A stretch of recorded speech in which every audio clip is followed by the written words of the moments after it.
Welkom bij de tweede aflevering van GNR8 Live. Vandaag hebben we een speciale aflevering. We gaan het in het Engels doen. Nou, zoals jullie hier zien heb ik twee gasten. Deze komen uit Schotland. En ze gaan zichzelf even aan jullie voorstellen. Hi, welcome to GNR8 Live. Thank you. Could you introduce yourself to the viewers at home? Yes, my name is Laurie Duncan and I'm a student at the University of Strathclyde in Glasgow. Hi there, I'm Shona Davison, also a student at University of Strathclyde in Scotland. Okay, welcome to our humble place. Oh, thank you.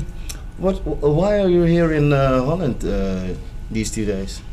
Well, we're part of a student delegation from the University of Strathclyde and we are geography students. Okay. So we've been given the opportunity to visit the Netherlands and Holland and especially Haarlem to study a particular field of interest. And is Haarlem the only place you have visited, or have you been to other cities? No, we managed to visit Rotterdam and tomorrow we're going to visit Amsterdam. Okay. And what's the purpose of your visit? Because you're geography yes. students, but what's the purpose of visiting these cities? Well, our particular group is going to study the business development within Sorry? the city. It's going to visit the business development within the city, yes. Okay. And what kind of businesses have you visited, except for GNR8? Really, just mainly the creative classes. Yeah. Creative class? Creative industries, yeah, that was our prime focus for our group. Each group that came from Scotland was given the freedom to decide which topic they wanted to study, and we decided we wanted to do the creative industries, hence why we're here at GNR8. Yeah. Explains it all. Is Holland the only country you're going to visit, or are a lot of countries following Holland? No, only just Holland. here, just Okay, here. so we're the lucky ones. Yes, no, we're the lucky ones. Thank you. And do you, except for Holland, have you visited another country in the previous years of your study? No, not So at this- all. We only do it in the third year of our degree. Okay. So this is the only field trip that we do within the Human Geography department. Okay. And beside the field trips, do you have like internships, or is this somewhat like your internship? No, we don't do internships. Well, I know that none of us have. I suppose the possibilities there. It is there at Strathclyde, isn't it? Yeah, Strathclyde offers internships through a programme called Carnegie. It's an opportunity between third and fourth year that you can propose your own idea. Yeah. You can put it forward, and it's a private partnership, and they can fund it. I think this is about the 6th or 7th year that third year students from Strathclyde Uni Geography department have come to the Netherlands to study. They let us see other elements of the country, and they take us to see physical, geographical things, but our prime focus is human geography. So things like mobility and knowledge economy, and that's what filtered it down to the creative industries. Last year we did a class on knowledge economy and networks and flow and buzz, and it got us all thinking about the SME environment and how it was quite strong in Holland to begin with. And we looked at EU regulation and funding, and it mentioned creative industries a lot. And last year we studied a chap called Richard Florida, who put together a thesis on something called creative class. And we wanted to prove or disprove whether we agreed with this person. Could you explain us something about this creative class?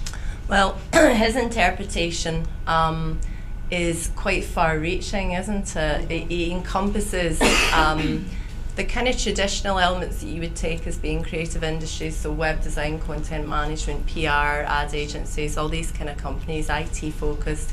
But he also extends it to teachers and nurses and doctors, and basically tries to say everyone has an element of creativity, which we do to some extent agree with, but we feel that it should really be narrowed down. Yeah. What you guys are trying to achieve here fits very much with what our beliefs are. So when we looked at the creative industries and we knew we were coming to Haarlem, there was a really good fit between the two. And we then kind of stumbled across Gone at 26, and it just ticks every box for us. And we Shona contacted Marta and Terpstra, who's obviously very involved with GNR8 and Network 023. And we wanted to investigate it further and to understand whether the businesses being together within one locale enhanced and augmented and created a synergy, and it added something extra to what you could produce. Okay. And that's what we've found. Thank you. It's a long way of answering. No, it's a very clear answer. Well, how's these two days been for you? What have you been doing here in Holland, Rotterdam and Haarlem? Well, we came here.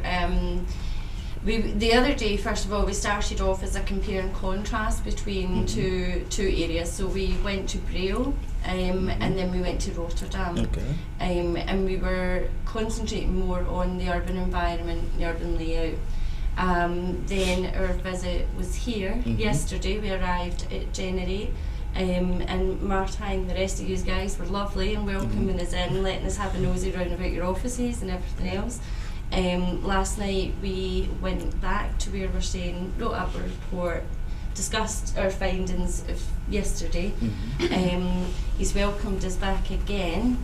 I don't know if that's a good thing or a bad thing for you, but he's brought us back in again, disrupted you again, and we've done again. You know, your hospitality was absolutely incredible today, and we were taken along to the Junstrat. Is that how you pronounce it? I don't know, Junstrat. Yeah. We went along there and again welcomed with enthusiasm and hospitality and friendliness there. Had a look round that Creative Hub as well. Came back here. Yous have given us a lovely lunch and a bit of carry on and allowed us to destroy your wall. And yeah, we'll go back, we'll put our presentation together, we'll present that tomorrow to our lecturers and fellow students, and we will then send off our presentation to you when it's completed. Okay. Can you give us a quick preview of your presentation that you're going to give to your... Tomorrow, we can't give you a preview, no. Tomorrow the way we plan to present is we're going to start off light-hearted with a role play. Once more?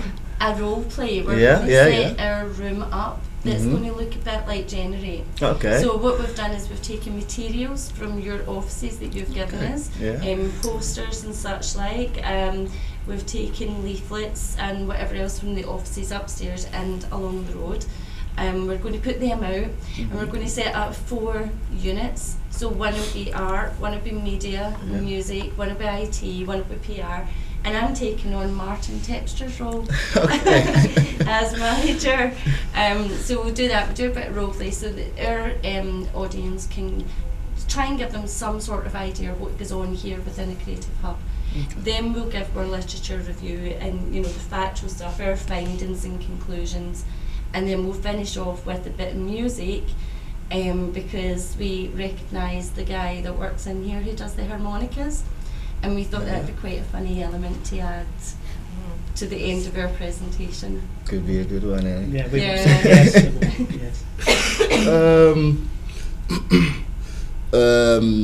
I just got a question via Twitter. You have had 3 months of research, and then you came over here. Did the research match the findings that you find over here? That you came over here? There's certain elements of our research where what we expected, it kind of matched up when we came here, it matched our expectations, but there were other elements that we weren't expecting. I don't know if one of you want to comment on that. We had 3 research aims. Our first one was to understand the motivations, the reasons, the rationale why people selected to become tenants within specific cultural and creative hubs, and to find out if those expectations had been met. The second objective we had was to look at areas like we're in currently, communal space, to understand about the flows of people, the communication, the dynamic, see if people from different elements of the business spoke to one another and traded their skill set, their resource, and if it created an augmented business situation. The third element was more related to the work-leisure dynamic, because quite a lot of us in the group have come either from a public sector working environment or from a corporate working environment, where the work-leisure, different angles, if you like, in your life are very delineated, and we wanted to understand if they were more fluid within your own space. And certainly we have found that. We've found that, although you guys work really, really hard and you produce a lot of quality, innovation, and all these fantastic things. We also noticed that there's a relaxed ambience as well within the creative hubs that perhaps other industries don't particularly have. We've noticed that although there's this big investment in IT and that side of things as well, you also have the PlayStation. So that's also part of generating a creativity and a brainstorming kind of mindset, if you like, as well. So we wanted to look at whether the lines are more fluid within this environment, and we have found that. Oh, thank you. Let me see. In what ways of have your college experience prepared you for a career? You want to answer Let me that, just Laura? direct it to you. The course that we're undertaking at Strathclyde University covers a lot of points of interest. It's about human geography, so studying various environments. Certainly I'm interested in the environmental engineering, and although it wasn't my actual subject of study in Holland, you cannot avoid seeing the wind turbines, and obviously the oil and gas industry is very much a central part of the Dutch economy. So we'd studied that in Scotland, and to actually see it in Holland has been fantastic. Okay, but so the outcome of your how do you say it? Your school, how do you say it? Your college experience. Are you going to use it in your further career? Because you're well, I think the college experience we have covers such a vast range of opportunities that probably all of us will go into different jobs once we graduate. We've all got different interests, and hopefully we'll find different jobs at the end of it. I think what's important from our course, and I think everyone will agree, we've been very, very fortunate in the department that we're in Strathclyde University. We've been honoured to have lecturers who invest so much time into their students. In particular, they will even invest their free time. They don't care if it runs with their working time. They will help us, they'll invest time, they'll invest their experience within us. And I think every one of them has encouraged us to go against the grain of what you've been taught, think beyond what you're being taught, and take that on to your working career as well. And they've encouraged us, each and every one of us, to think for ourselves, take the literature, but take it forward, come up with your own ideas, which is, I think that's enhanced our careers for the future as well. Okay. Could you tell me some more about your university, because it sounds a bit different than normal universities from the story that you just told me? Strathclyde's been good for many centuries. There are two main universities within Glasgow. There's University of Glasgow itself, which is very strong in medicine. It's very strong in veterinary, dentistry, also the arts and social sciences as well. Strathclyde's slightly different, although it has got a university history, probably since about the 60s or 70s. It was very, very strong in engineering faculty, the business faculty as well, but also shows architecture as well, that's right, and social sciences. But Sean is right, they don't look at, in the geographical front, they don't look at physical geography, so we're not learning about things like mountains and rivers. We're doing human geography, so it's very people-centric and human capital. And we look at mobility, and we look at knowledge economy, and we look at migration, and we look at all these really people-centric things. And critical analysis is really important for our course and our degree, and it's something that our lecturers really emphasise. Don't just accept things, dig and really try and find out what's behind them, what the motivations are. That's why this whole project's linked really well, because we've been able to look at the EU within creative industries and the drivers and the educational drivers, and look at how everything has kind of come together, and not just internally what's happening in this building, but what actually goes on externally. And also, you might have noticed some of us are a wee bit older than the normal students, so we've been able to bring previous working experience into it as well, and kind of work out what else is out there and how it all links together, and that's worked really well on our visit as well. Well, you came to GNR8 with a clear view, so you saw everything that we assume as normal, but what we think it's normal, but is it normal, the things that we do over here? Because you started talking about the PlayStation, and we take it as normal. Yes. it's not normal from anything that I've ever experienced, that's for sure.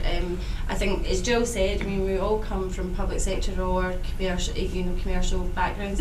Within a workspace, we've certainly not witnessed the creative hub that you have here, and the collaboration that goes on under one roof. Normally what happens in any work environment any of us have been in, you know, one sector does that, one industry does that, but they don't collaborate in any level whatsoever. And we see the flexibility you guys have. There's a family ambience going on within this place as well. You know, you can see you're not just work colleagues, you're really like a family and a unit. And it's all unified within one building. We certainly don't see that. Also as well, you know, this communal area is obviously at the heart of GNR8 as well. You don't get that within a commercial environment. So I know for us this has been quite eye-opening and actually quite inspiring to watch the relations that go on between these. But could you give an example of your previous jobs? The difference between GNR8 and the job that you had before this. I worked in the local government in Scotland for many years, and it was quite funny yesterday when I came to the office, and I was a little bit nervous. I thought I'm coming to meet very clever people, very important people. So I had my tie on. I thought I looked quite smart, quite good, and then I saw the rest of the team here, and they're kind of casual. And I thought, okay, that's me. I like that now. So from now on, maybe this is the way I'll be. But yesterday I had all clothes on. Not only the banks and things and companies like that use very suit and ties, but for the rest of the companies, especially the creative companies, it's just casual. Yeah, it's very nice, very relaxing. Yeah, to us it's normal. We don't know any better, so it's good to hear something from someone who had we've seen it with an open mind. Yeah. So thank you. It's nice to hear that. Why did you all decide to choose for geography? That's controversial. You might not want to hear the answer from me. I don't know if I can watch it a wee bit. Sorry. I'll just start at you and then work it out. I think for me, geography, we look at cultures throughout the whole world. Yeah. You know, we don't just concentrate in one city, one country, one culture. We have the opportunity to look at the broader picture. Yeah. And geography is a subject that I think allowed me to do that. It's a fantastic subject because there's so many different aspects to study. So that for me, it was a variety and a chance to look at new things that I hadn't experienced before. Okay. I went to Strathclyde University to do actually politics and history. As it happens, when you start in your first year, you need to take on an extra subject. So I took on human geography, thinking, okay, I'll do that gap filler. Just for on the side. Just for on the side. Yeah. By the time I got to the end of my second year, I knew I wanted to do human geography. However, that was more enhanced by the fact that our principal at the university decided that he was going to cut our course. I was going to close down the department. There's a few of us here who got involved in protesting and marches and petitioning and everything else, and trying to stop the cuts from going ahead, because we realised just how important our department was to the university itself, but also to the community, and internationally it's a very important course. We're the only course in the whole of Scotland that does what we do. We're the only university that does it. However, our principal has this idea that he should be creating the MIT of Scotland, and therefore there's courses like ours that are being classed as non-useful education. So it kind of made me dig my heels in a wee bit more and made me want to fight for my department. But that again comes down to the lecturers and the staff within that department and the way they deliver our course. So fingers crossed, the fight's still ongoing, I can assure you. Well, you're going to win it, right? I hope so. Yeah. Well, I actually did economics for the first 2 years. I did geography as well, but that was the same as you guys. It was a side project. I enjoy economics, I like maths, I like logic, but the human geography was a lot more abstract. You could go anywhere you wanted to go, so I wanted to specialise in economic geography, which is an actual subject. However, However, because of the course cuts, after I decided and signed up for the third year geography, they cut the economic geography classes. But I've actually quite enjoyed it. I have enjoyed the classes I was forced to take, and not my economic stuff, but my economic background gives me a really good scope within geography, because when we talk about migration and people in place and spaces, everybody here sees it from a human perspective. I can see it from the business perspective as well, and marry the two together. I actually used to get into trouble in the economics department all the time because I would give a humanistic answer to some of the questions, and they're like, "Oh, that doesn't matter." And it does. It really does. But that's why I ended up doing geography. Well, I had no background in geography at all, and like the rest of them, I just took it as a gap filler. I was meant to be doing psychology, but when I started doing geography, it was just so diverse, and I've learnt about so much, and it's made me like grow as a person as well. It's like developed who I am. So I've got a lot to thank for it, because it certainly makes me see the world in a different way than I used to before I started doing it. So I just took it as a fluke, and it's really worked out well for me. Okay. So yeah. Geography. I took geography higher at school, and I really enjoyed it. And I wanted to go down that kind of route, but I suppose parents being parents said, "What are you going to do with that?" So I actually went to Strathclyde at 17 and did a business and languages course. I did marketing and Italian, and didn't enjoy it at all. Hated it. Spent far too much time socialising. Barely scraped my degree. Went out and worked in the IT industry and sales for many years in a corporate environment, and was bored. Absolutely rigid. It was very formulaic.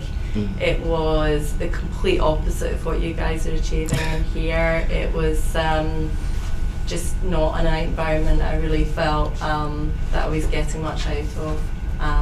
So I came back to uni to do history and Italian, and pretty much like the other guys, I chose geography actually based on the timetable in first year because it fitted with the school, with my children. There wasn't much thought process in it.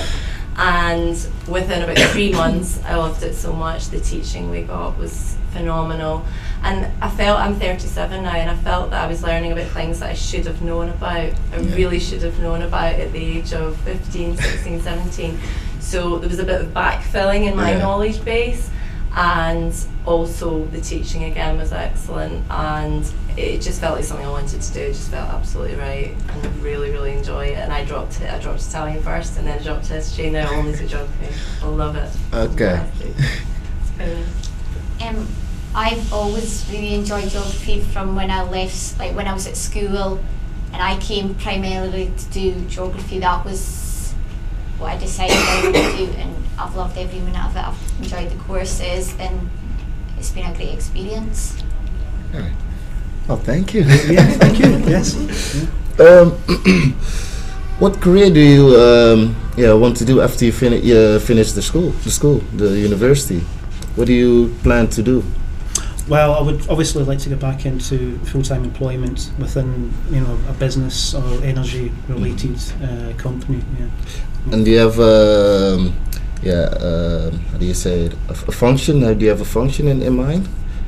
For me, it probably would be administrative, working with computers and the web and the internet, and communication in general. Yeah. Okay, and how do you want to use the geography background that you use, that you have? How do you want to use that in the IT? Because if I understand your answer right, you want to go towards the IT of a company. How do you going to use the geography background that you? I think geography is about communications. I mean, you see the communication on the ground. You see it in Holland clearly with the cycle paths and the motorways and trains and ship canals and the aeroplanes at Schiphol. And I think I'd like to develop those kind of awarenesses of the spatial environment, and obviously put it into my experience in dealing with people from perhaps different cultures around the world and different ways of life. I think geography helps by just opening your eyes that we now live in a global community, and generally obviously is part of that, and it's the kind of thing I'd like to do. Okay. Same question for you. Okay. I'm not 100% sure yet where I want to go. However, I know that I want to continue on to a master's and then a PhD. My principal research aim is to research Asperger adults within the urban environment, urban landscape, and try and get some sort of collaboration with city councils to ensure that urban designers incorporate Asperger's into the urban landscape and design, because as it stands right now, public spaces are not accepting of Asperger needs. So that's where I want to go. How that develops, I don't know. Okay, so let's say in about 10 years you have achieved your plans. Where do I want to be in 10 No, years? Yeah, I want to be here. Here or up the road at the Strat. Yeah, I would love to find myself within an office like this. This is just, I've never experienced anything like it, and I love it, absolutely love it. And this atmosphere appeals to me entirely, especially because I have children as well. It allows that flexibility. If I had my kids and there's nowhere else but here, I see no reason why I shouldn't come here. Okay, well, you've talked about the benefits of working in an office like this, but I'm sure you must have seen something that we can change, something like maybe the work leisure time. Maybe you have to switch it over a bit, so more work, less leisure, or the other way around. I don't know. I think unless you're working in this, I mean, it's hard for us to say. We're only coming in for a couple of days. It's not our place to tell you guys where these are going wrong. I don't think, and that would be arrogant of us to do that. I think from our perspective, we've walked in and we actually can't find any fault in what you're doing at all. I think the only issue that may be of a concern is how you actually separate your working hours from your leisure time. How do you cut off? You've learned from Martin that he doesn't cut off. Martin, is that right? But then at the same time, why should he if he's enjoying what he's doing? I mean, if you're in a working environment and you feel you still want to continue your work until 7 o'clock, 8 o'clock, 9 o'clock at night, then obviously you're within the right environment. From my perspective anyway, I think you must be in the right environment. Any job that I've worked in, it comes 5 o'clock and I am watching the clock to 5 and going, right, I'm out of here. And you don't want to work anymore. So you obviously have a good balance, and if you decide that your working hours go on to the midnight, then so be it. Have a glass of wine and combine, why not?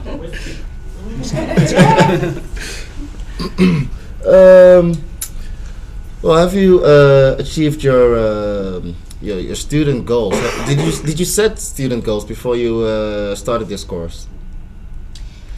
Like, I didn't really have a student goal as such, because I was a full-time mum and decided, right, okay, now it's time for me. And there was no jobs going because of the economic crisis. You know, jobs are few and far between.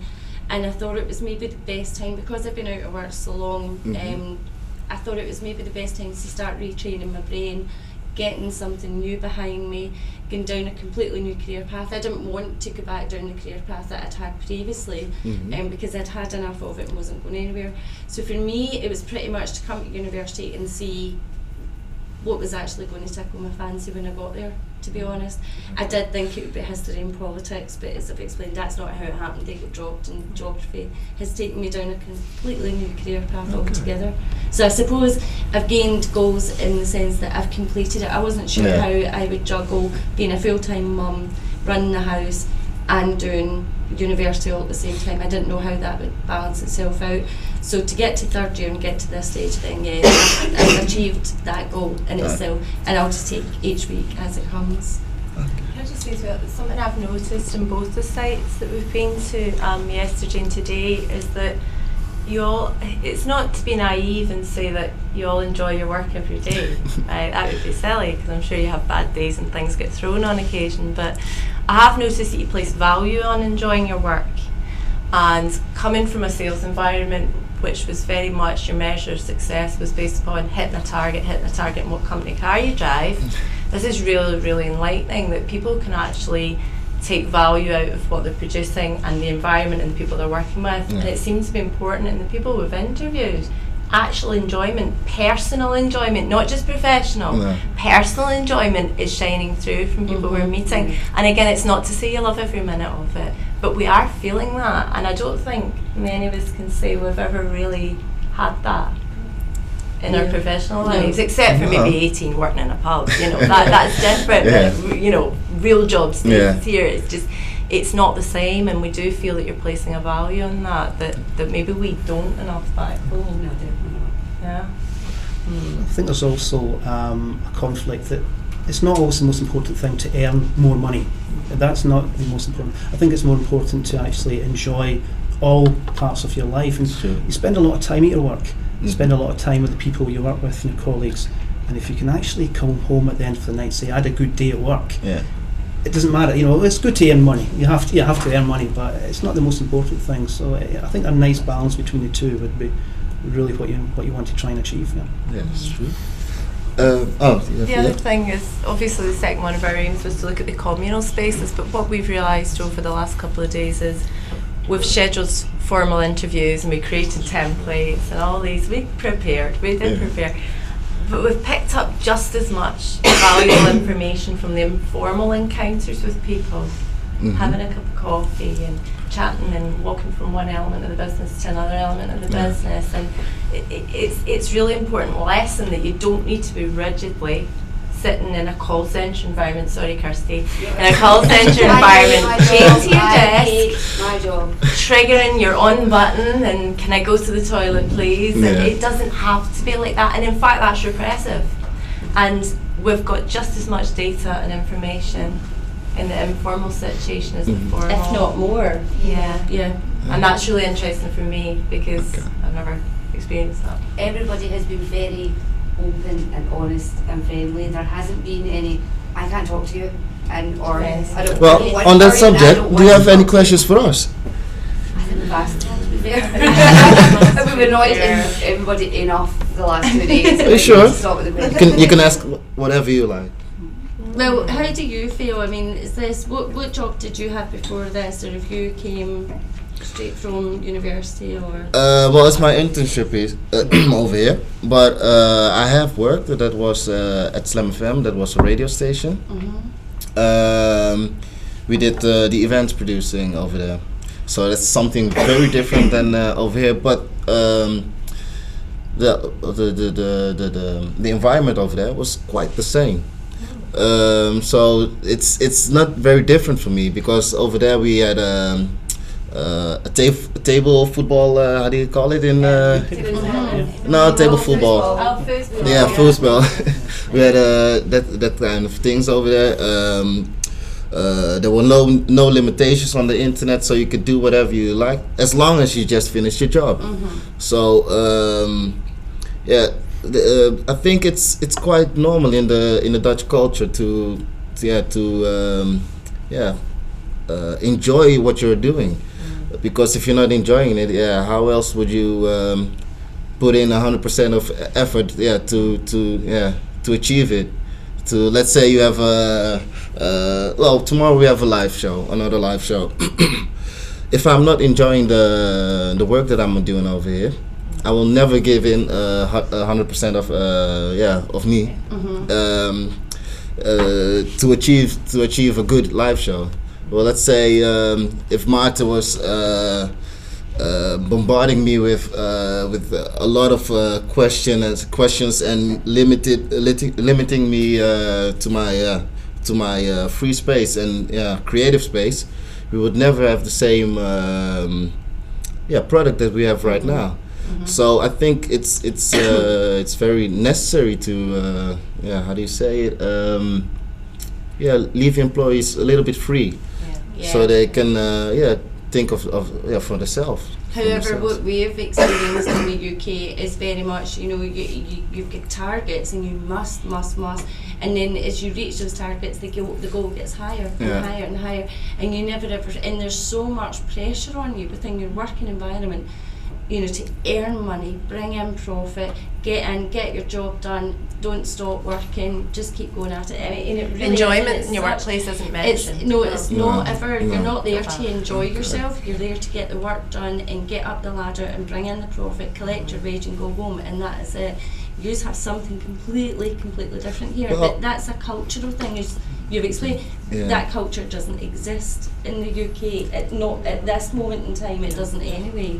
Okay, because this it's the same over here. We have to achieve the targets. We have to, even if you achieve the targets, the next time it has to be better. Mm-hmm. But we still keep the enjoyment in it. So so you have been lucky enough to find that balance. Then I think that's the thing. Yeah. You mentioned something about unrestricted internet access there in a job situation. It made me smile because I've worked for a Japanese company, I've worked for an American company, I've worked for a British company.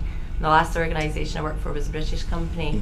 And a couple of people I spoke to on a kind of client basis were Diageo, which Allied Distillers, and B-Sky B.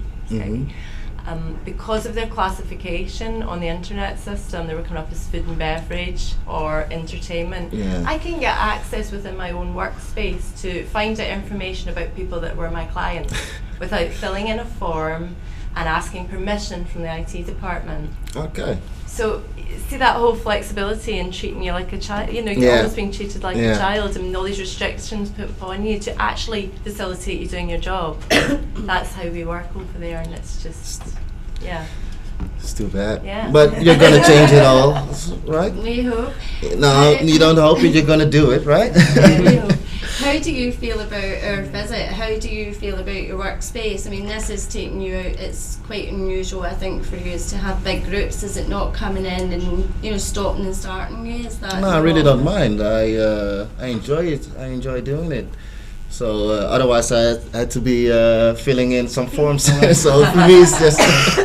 So you've not felt our visit has imposed in your workspace, or not at you don't all. feel it's prohibited your work or anything like that? No, it's all due to planning. So I knew that you were coming, so I just planned everything around it. So it's not.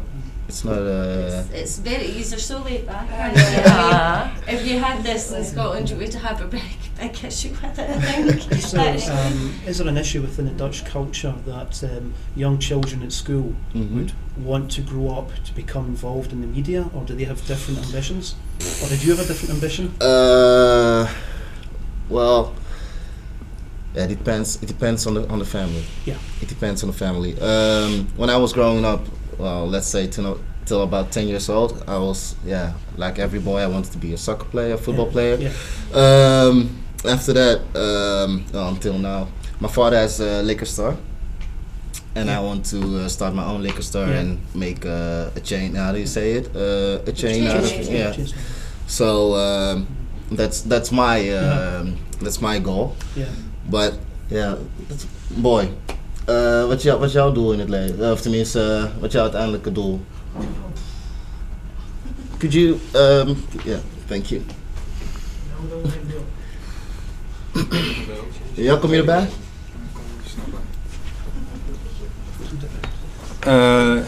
I think it's very difficult for me to say what my goal was when I started school. I'm also 29, so I'm very old.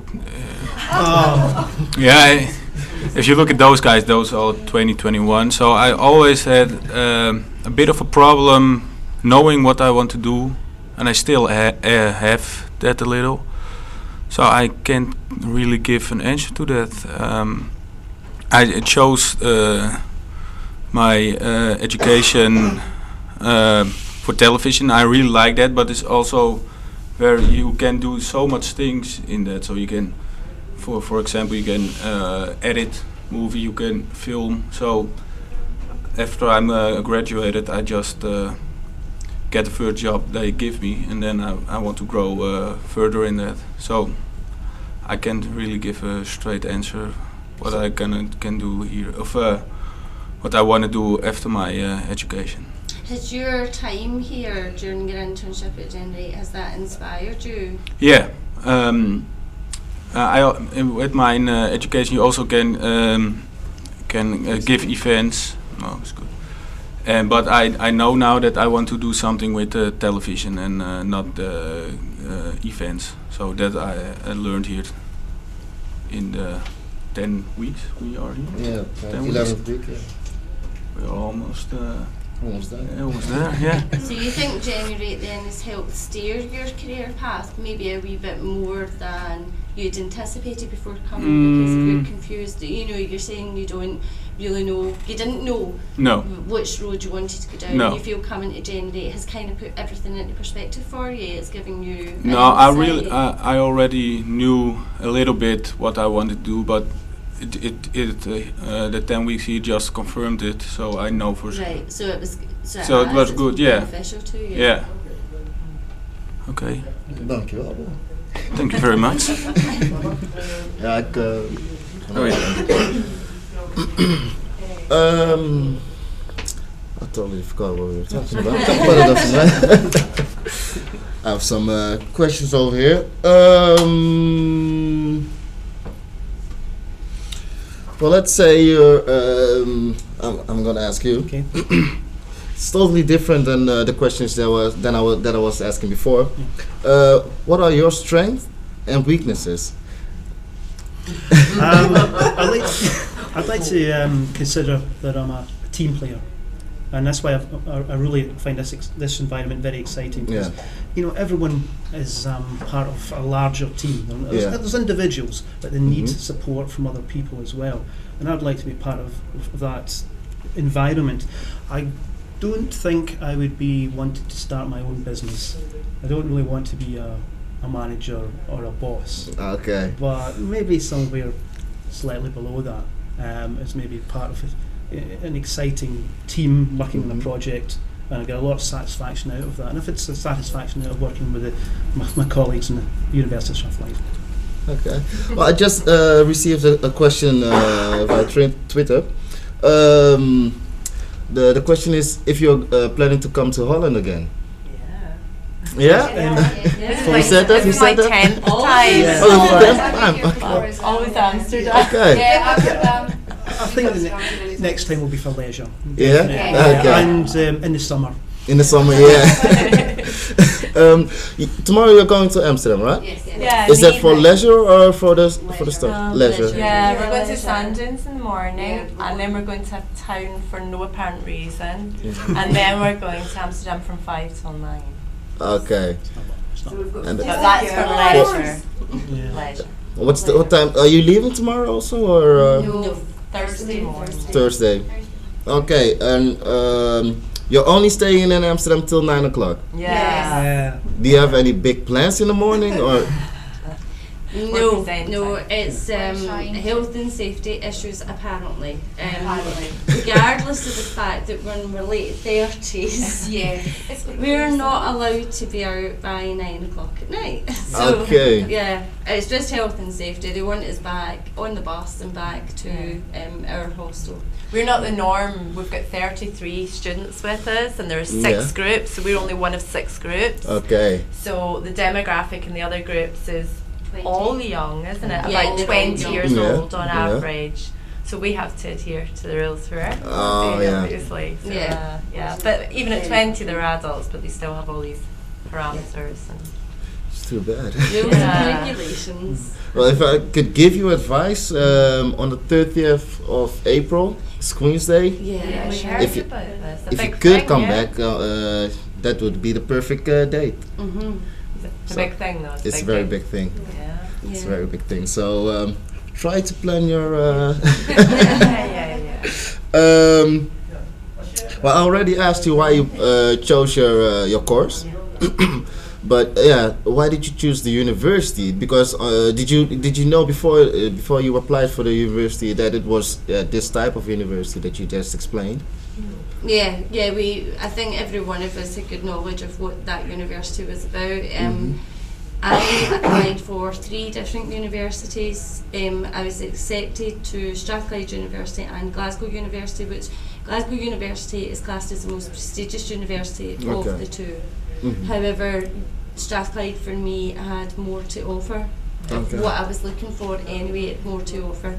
And the course was, as I say, it was the human geography, the history that I wanted to do. It was the only university that was offering the history course that I wanted. Glasgow University had a different history course, and it was more accessible in terms of public transport, parking, that kind of stuff. So for me, it was the first choice of all the universities. But the value of the diploma. So the Glasgow one is more prestigious. So supposedly it's more prestigious. Okay. However, Strathclyde's up there with it. It's not. I mean, Strathclyde. I really don't think now there's any difference between the pair, to be honest. Okay, that's good. Good to know. You told me that you wanted to go in the IT. Yeah. Or administration. Yeah. When do you see yourself making that step? Well, I'll be hoping to finish my degree very soon. I'm not really going to be doing a PhD, unfortunately, but I want to try and get out to into full-time employment as soon as possible, because up till now my wife has been working twice as hard to keep me, so I need to repay her back as soon as possible. Well, let's say in about 3 years. What do you see yourself doing? I would like to go into be some sort of junior management. Okay. I mean, I did reach, when I was working with the local government, I reached a high administrative level, but because I didn't have a degree, it was very difficult for me to make that jump into junior management. So I've come back, did the degree, and hopefully go back into that higher level of employment. But unfortunately in Scotland and in Europe, it's very difficult to get a perfect job, and so I'm prepared to look at lots of options, and I'd be grateful for any opportunity. As long as it's in a team, you have to work with a team. That's very important for you. Yes. Okay. Do you have any things that you want to achieve in the future jobs? It's a question for all of you. Well, I've applied to become a secondary education teacher, lecturer in colleges or high schools. Okay. So that's fingers crossed. Once I get my geography degree, I'll do a postgraduate degree or diploma, and then go into teaching. That's me. Anyone else? I'd like to realise that I can be like fully independent and rely on myself, and that I can be successful in whatever I want to do, really. Okay. Enjoy your jobs. I don't know. Time for one more. I suppose I came back to uni for really kind of personal and selfish reasons. I really wanted to expand my own mind. It wasn't so much the job at the end of it, and I don't have a fixed idea on that. But I want to carry on after honours and do a master's and possibly a PhD. I was very worried about doing a PhD because I'd be starting it and finishing it in my early 40s, and I thought, is it worth it? And then I realised, well, if I enjoy it and it's a process I enjoy, then of course it's worth it, and my age is kind of irrelevant. So, and I think I would regret it if I didn't do it, if I got the opportunity. So I want to carry on studying and kind of go down that route. Maybe. If they let me. Well, I wanna thank you all for coming and taking part of our live show. I hope tomorrow you have a wonderful day. You're staying until Thursday, right? Yes. So that's enough to do. You're gonna have a nice time over here. Thank you. Thank you very much for your hospitality and for welcoming us in the way that you have done, and for the knowledge and the understanding that you've given us of creative industries and what you do here. It's been an absolute brilliant experience. Yes. Okay, thank you so much. It's nice to hear. Thank you. Well, this is the invitation for the next time you need to come over here, or that you're in Holland. Just drop by. Brilliant. Nou, dank jullie allemaal voor het kijken. We zijn er morgen weer om 2 uur met GNR8 Live. Tot dan. Thank you. You've done brilliant.